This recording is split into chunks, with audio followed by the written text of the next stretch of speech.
old days of MTV cribs, except I've got a heap of mowers and wood chippers in my shed and some gutter vacs up the back and a big mess that I need to fix up.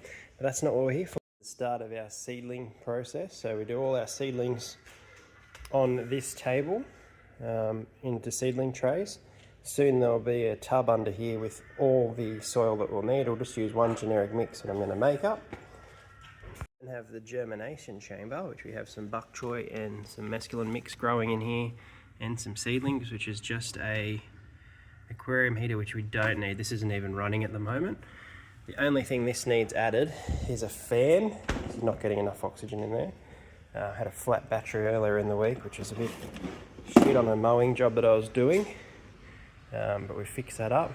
Once they've been in there, we then move them straight onto lights for probably until they get the first true leaves.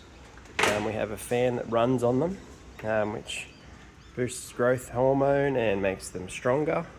And then we change the levels of the height that they sit under this light. This light needs to be upgraded, and there will be an adjustable bit of timber here soon, which will adjust the height that the light sits above the seedlings, and as they grow, we'll adjust it up. This will be they then come out onto the hardening table for 2 to 3 days before they go into the fast turn rows. And the reason we do that is so that they don't get shocked when they get, holy shit, I'm out in the sun all of a sudden and it's hard yakka out here. All of our mowing gardening waste goes into these compost tunnels.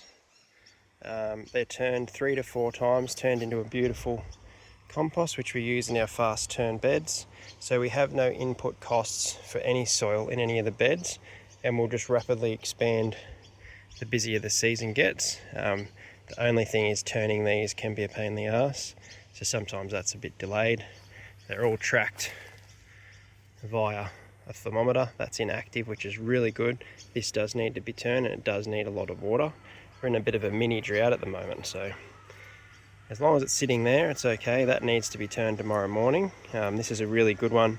Used a finer particulate mix when we were grabbing stuff off the lawn jobs for this one, so that it'll probably turn more into potting mix.